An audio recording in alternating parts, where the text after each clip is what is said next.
में अख्तियार किया गया। संजय के चड्ढा साहब इस वक्त हमारे साथ जुड़ गए हैं, सीनियर एडवोकेट है सुप्रीम कोर्ट। खैर मकदम है सर आपका भी। आपसे समझे कि इस मामले में जो पेशरफ्त आज कोर्ट के अंदर देखने को मिली, हालांकि जवाब अभी फिर मांगा गया है मरकजी हुकूमत से भी, उत्तर प्रदेश सरकार से भी, कि क्या जवाब है अपनी ओर से वो दाखिल यहाँ पर किया जाए, लेकिन आज की पेशरफ्त को अगर समझा जाए किस तरफ जाता हुआ ये मामला दिखाई देता है? देखिए, जो सबसे इम्पोर्टेंट जो बात है वो ये है कि जो देखिए इसमें बेस समझना बहुत जरूरी है। 2004 में एक लॉ पास किया गया जिसके तहत जो है मदरसों को सरकारी ग्रांट, उनके टीचर्स की सैलरी और ये तमाम चीजें दी गई। 20 साल के बाद एक चैलेंज किया गया उसको 18 साल के बाद, और उसमें इलाहाबाद हाई कोर्ट ने ये कहा कि फंडिंग ए पर्टिकुलर इंस्टीट्यूशन, एक पर्टिकुलर इंस्टीट्यूट को आप पैसा दे रहे हैं जो रिलीजियस पढ़ाई करवा रहा है, ये देश की सॉवरेनिटी और इंटीग्रिटी के खिलाफ है, और इसलिए इसे अल्ट्रा वायरस डिक्लेयर किया। ये है इलाहाबाद का ऑर्डर। उस ऑर्डर पे को यहां पे सुप्रीम कोर्ट में चैलेंज किया गया, और सुप्रीम कोर्ट ने ये कहा कि मदरसों में 17 लाख से ज्यादा बच्चे पढ़ते हैं, 10,000 से ज्यादा टीचर्स हैं, सैकड़ों ऐसे लोग हैं जिनकी रोजी रोटी वहां से चल रही है। एक सडन आदेश से आप इसे नहीं बंद कर सकते, और उस आदेश पे रोक लगा दी गई। उन बच्चों की फर्दर स्टडीज के विषय में भी कहा गया। अब मैं एक आपको बात बताना चाहता हूं जो बहुत अहम है, जिसका आज जिक्र नहीं हुआ, लेकिन आगे वाले आने के टाइम में जब इसकी पेशियां होंगी, जब इस केस को विस्तार से सुना जाएगा, तब उस क्वेश्चन को सामने लाया जाएगा। क्या है वो चीज? राइट टू लाइफ सबसे अहम जो है कानून में, कॉन्स्टिट्यूशन में, आइन में दिया गया फंडामेंटल राइट है, राइट टू लाइफ, आर्टिकल 21। और सुप्रीम कोर्ट की ही जजमेंट्स है जिसमें यह कहा गया है कि right to life includes right to education. Right to education भी राइट टू लाइफ के बराबर। तो यहां पे ये कहना कि हम इनका फंडिंग रोक देंगे क्योंकि ये कॉन्स्टिट्यूशन के बेसिक स्ट्रक्चर के गलत इंटरप्रिटेशन के अगेंस्ट है, तो मुझे लगता है कि ये गलत है, और आर्टिकल 21 की वजह से ये राइट मिलेगा। आज से 3 दिन पहले या 4 दिन पहले जब इलाहाबाद का जजमेंट आया था, हम लोग आप ही के टेलीविजन चैनल में मैंने कहा था कि ये प्राइमा फेसी इस जजमेंट में खामियां दिख रही हैं, और वही आज हुआ। सुप्रीम कोर्ट ने उसको स्टे कर दिया, क्योंकि देखिए कितने सारे लोग हैं जो इससे इफेक्टेड हैं। What will happen to those students जिनकी पढ़ाई अभी चल रही? देखिए, 2 बहुत अहम चीजें हैं जो अभी महेश भाई भी बोल रहे थे, वो बड़ी अहम है। क्यों नहीं साइंटिफिक स्टडीज भी दी जाती मदरसों में? तो ये कौन देखेगा? ये सरकार देखेगी ना भाई।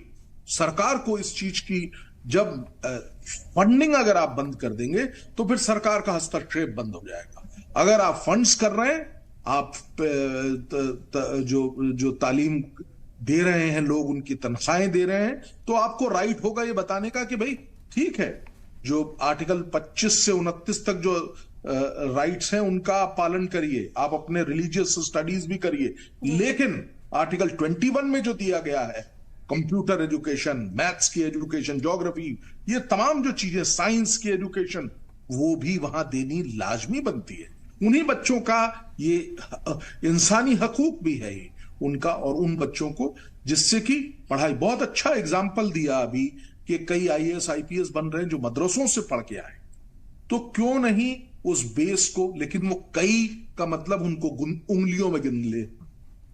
उनमें भी सैकड़ों ऐसे बच्चे हैं जिनको बहुत जिनके पास हौसला है, जिनके पास बहुत तेज है दिमाग से, लेकिन वो बिकॉज ऑफ वन रीजन और द अदर रुक जाते हैं। तो क्या ये जो एक लाइन, लास्ट लाइन, ये जो अगर हम पैसा देना भी रोक देंगे तो उन बच्चों का तो जो पहले से ही पिट रहे हैं वो और पिट जाएंगे।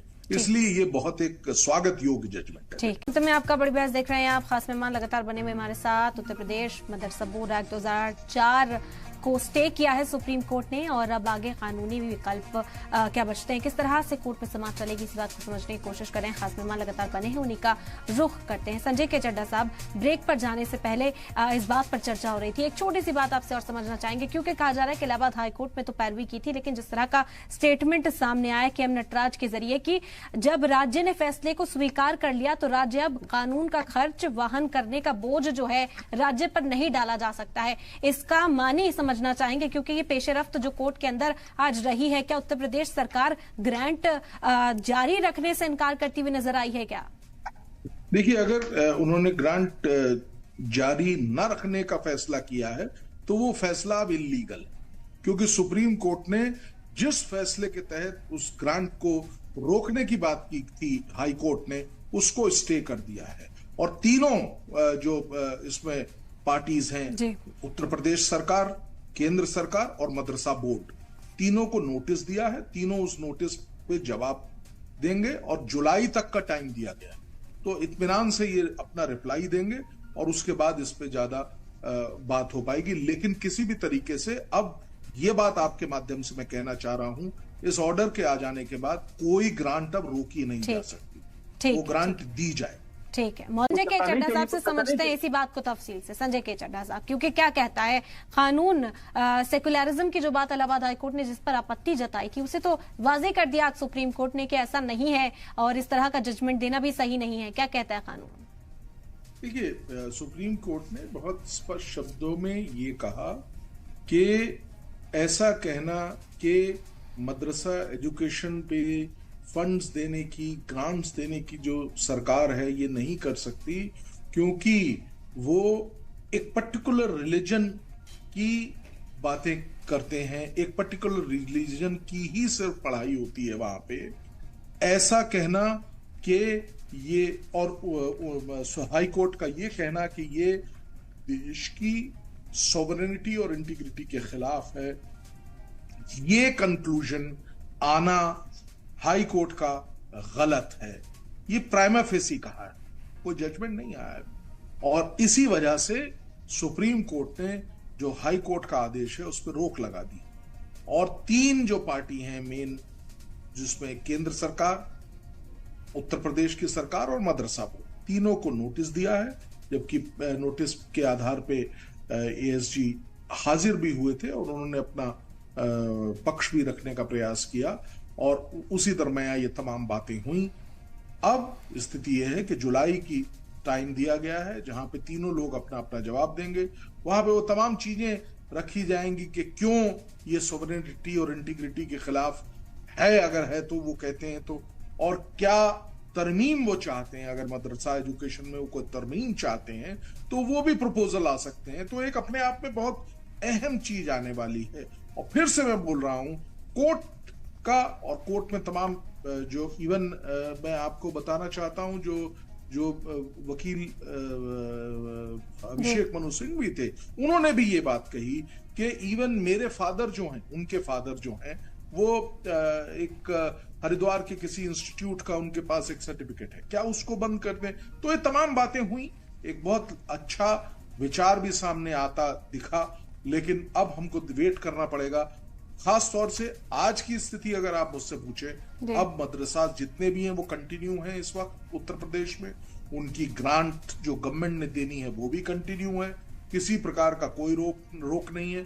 फर्दर जैसा कि तमाम लोग, देखिए ये बात हमको माननी पड़ेगी कि एक बहुत बड़ा तबका है जो बार बार ये कहता है कि मदरसे में जो तालीम दी जा रही है उसमें ऐसी तालीम को इंक्लूड करना बहुत बहुत इम्पोर्टेंट है, जैसे कि मॉडर्न, जिसे बिल्कुल, जिससे मदरसे के बच्चे भी दुनिया में कम्पीट कर सके। और इसी बात को लेकर तो देखा जा रहा था कि एम्फेसिस दिया गया सरकार की ओर से। उत्तर प्रदेश सरकार अगर इमदाद फराहम कर रही है, अगर ग्रांट देती है, तो जदीद बनाने की जो जिम्मेदारी है वो भी उत्तर प्रदेश सरकार पर है। और यही